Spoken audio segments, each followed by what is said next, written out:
হবে এলান তোমারই নাম মসজিদের মাইকে, হবে এলান তোমারই নাম মসজিদের মাইকে। বাড়িওয়ালা নাই রে বাড়ি নাই রে দুনিয়াতে, বাড়িওয়ালা নাই রে বাড়ি নাই রে দুনিয়াতে।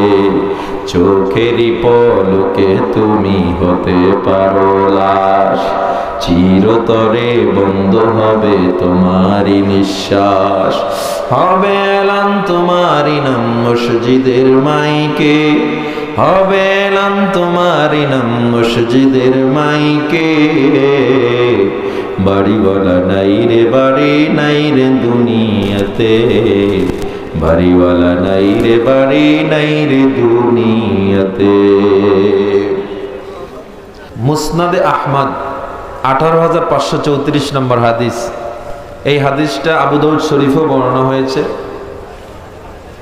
আবার অন্যভাবে বুখারী শরীফ ও ইবনে মাজায় বর্ণনা হয়েছে, তিরমিজি শরীফে বর্ণনা হয়েছে। লম্বা হাদিস। হাদিসে পয়গম্বর বলেন, বারা ইবনে আযিব রাদিয়াল্লাহু তাআলা আনহু হাদিসটা বর্ণনাকারী, উনি বলেন,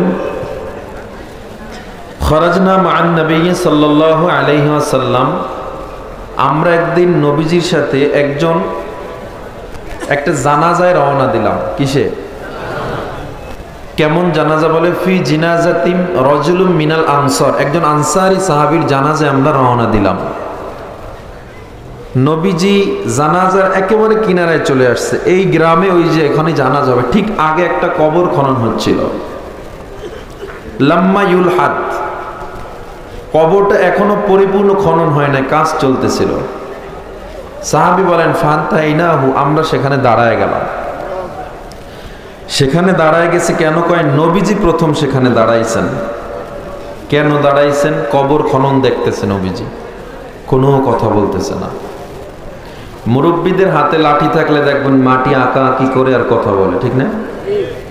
হাতে লাঠি থাকলে এই কথা বলে আর মাটি। তো নবীজি হাদিসে বলা হয় উদুন ইয়ানকুতু, নবীজি ওই লাঠি দিয়ে এরকম আঁকা আঁকি করতেছে আর মাথাটা নিচু করে গুনগুন করে কি জানি বলতেছে, কেউ কিছু বুঝতেছে না। সাহাবা তাকায় দেখে নবীর চোখ বেয়ে পানি পড়তেছে। বারা ইবনে আযিব বলেন, পয়গম্বর আপনি আমাদেরকে কিছু বলবেন? নবীজি কথা বলে না।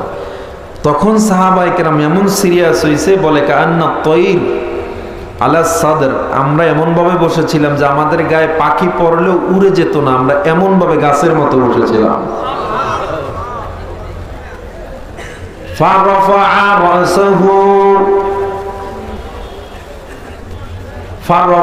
রাসাহু, আল্লাহর নবী তার মাথাটা আসমানের দিকে উঠাইলেন। নবী আমার মাথাটা যখন আসমানের দিকে উঠাইলেন, এবার সাহাবায়ে কেরাম নবীর দিকে তাকানো, নবী আবার মাথাটা জমিনের দিকে নামাইয়া আমার নবী ডাক দিয়া কয়, সাহাবায়ে কেরাম শোনো, ইস্তাঈযু মিন আযাবিল কবর, ও সাহাবায়ে কেরাম তোমরা এই কবরের আযাব থেকে পানা চাও। কাকে বলতেছে? সাহাবায়ে কেরামকে। কেমন সাহাবা? যারা জান্নাতি মানুষ। আল্লাহ নবীজি এবার বলে, ও সাহাবায়ে কেরাম শোনো শোনো, ইদান কতা, তিরমিজি শরীফে আসছে কতা'আম মিনাদ দুনিয়া, একজন মুমিন বান্দার যখন জানটা দুনিয়া থেকে আলাদা হয়ে যায়, মুমিন বান্দা যখন মারা যাবে, ইয়াজিউ মালাকুন, তার কাছে ফেরেশতা আছে একদল। নামাজি বান্দা মুমিন বান্দার কিনারায় একজন ফেরেশতা যখন চলে আসে, তার চেহারাটা কেমন? বলে ভিজুন উজুহু, তার চেহারাটা থাকবে সাদা শুভ্র, দেখতে চমৎকার সুন্দর, গায়ে সাদা পোশাক। ওই লোকটার কিনারায় মুমিন বান্দা নামাজের কিনারায় আইসা ফেরেশতারা সালাম দিয়া বসে থাকবে। যেই ব্যক্তি একটু পরে মারা যাবে, ওই ব্যক্তি চিন্তা করতেছে এত সুন্দর যুবক কোনদিন দেখিনি, এত সুন্দর যুবক কোত্থেকে আসলো। সুম্মা জাআ মালাকুল মাউত, এরপরে আসমান থেকে মালাকুল মউত আজরাইল যখন চলে আসে, তার চেহারাটা কেমন থাকবে বলে উজুহুশ শামস, তার চেহারাটা এত আলো বলে সূর্যের আলোর মতো উজ্জ্বল হয়ে থাকবে। নামাজি বান্দার কাছে যখন মালাকুল মউত হাজির হয়ে যায়, এমন চেহারা বলে সূর্যের মতো তার আলো চেহারা। সামনে এসে দাঁড়াইয়া সালাম দিয়া বলে, ইয়া আইয়াতুহান নাফসুল মুতমাইন্নাহ, হে প্রশান্ত আত্মা, উখরুজি, বের হয়ে যাও। ইয়া আইয়াতুহান নাফসুল মুতমাইন্নাহ তুরজিই ইলা রাব্বিকি রাদিয়াতাম মারদিয়াহ ফাদখুলি ফি ইবাদি ওয়াদখুলি জান্নাতি। প্রশান্ত আত্মা, বের হয়ে আসো, জান্নাতে প্রবেশ করার জন্য প্রস্তুত হয়ে যাও। তো মুমিন বান্দার আত্মাটা কেমনে বের হয়? একটা পাত্র থেকে এক ফোঁটা পানি যেমন টপ করে ফালায় দেওয়া হয়, নবীজি বলেন মিনাস সিকাল, ওই ফোঁটা পানিটা যেমন জমিনে পড়ে যায়, মুমিন বান্দার রূহ এরকম আরামসে বের হয়ে যায়। আজরাইল একটা মুহূর্ত তার হাতে রাখতে পারতেছেন। আপনারা তো জানেন আজরাইল জান কবজ করে, ঠিক নেই? আজরাইলের জান কবজ করতে দুনিয়ায় আসা লাগে নাকি? আপনার সামনে একটা বিস্কিটের পেয়ালা দিছে, এই বিস্কুটটা চারপাশে ঘুরে ঘুরে খাওয়া লাগে না, এক জায়গায় বসে খেতে পারেন। প্রথমে একদল ফিরিস্তা আসছে, এরপরে মালাকুল মউত আজরাইল। তো মালাকুল মউত রূহটা যখন হাতে নিছে, অন্য ফিরিস্তা টান দিয়ে নিয়ে গেছে। নামাজি বান্দার রূহটা যখন টান দিয়ে নিয়ে যাওয়া হয়,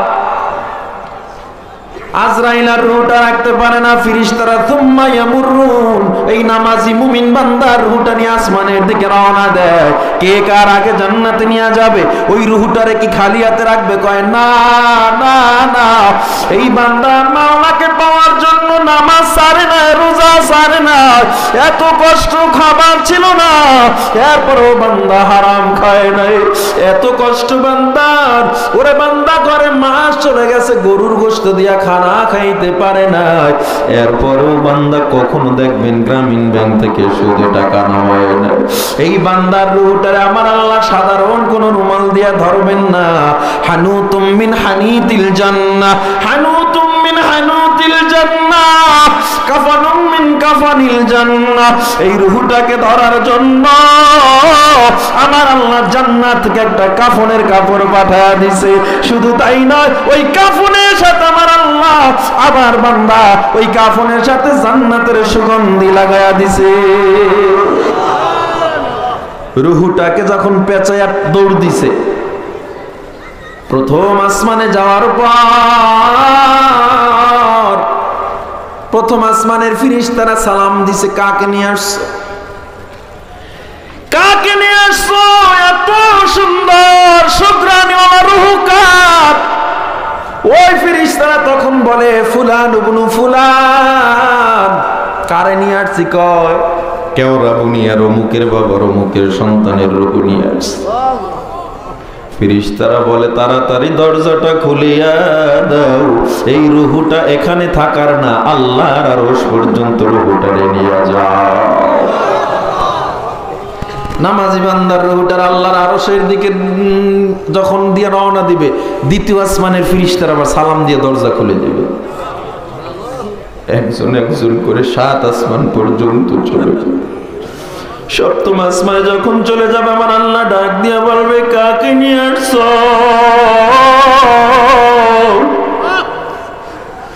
ফিরিস্তারা বলবে, আল্লাহ একজন নামাজি বান্দার রূহ নিয়ে আসছে, যেই বান্দা হারাম খায় না, অন্যায় করে না, সুদ খায় না, বেপরদায় চলে না, এর রূহটা নিয়ে আসছি। আল্লাহ কয় আমলগুলো কোথায়? বলে আমাদের কাছে। ওই আমলগুলো তাড়াতাড়ি আরশের উপরে পাঠা দাও। এর আমল জমিনে রাখা যাবে না। আল্লাহ তাআলার হুকুমে ওই মুমিন বান্দার আমলগুলো ইল্লিয়িন আমার আল্লাহ তাআলা পাঠায় দেয়। জোরে জোরে কোন সুবহানাল্লাহ। ইল্লিয়িন সবার উপরের জায়গা, এমন একটা জায়গা যার উপরে আর কিছু নেই। আল্লাহ সেখানে বান্দার রূহটারে, বান্দার আমলগুলো রাইখা দেয়। রূহ কই থাকে? আল্লাহ বলে রূহটারে তার দেহে ফুঁকে দাও, কারণ দুনিয়ায় কান্নাকাটি চলতেছে, একটু পর দেহটা কবরে রাখবে, এরপরে ওই কবরের ভিতরে মুনকার নাকির তাকে প্রশ্ন করবে, তার দেহের ভিতরে রূহটা দিয়ে দাও। এদিক দিয়া ফেরেশতারা আসতেছে, রূহ নিয়ে অথচ দুনিয়ায় কান্নার আওয়াজ। কেউ কাঁদে আমার মা নাই, কেউ কাঁদে আমার বাবা নাই, কেউ কাঁদে আমার সন্তান নাই, আহারে কারো বাবা নাই। একদিকে মসজিদে মাইকে এলান, অমুকের লাশ চলে আসছে, জলদি আসো, জানাজা হবে, পরে কবরে রাখা হবে।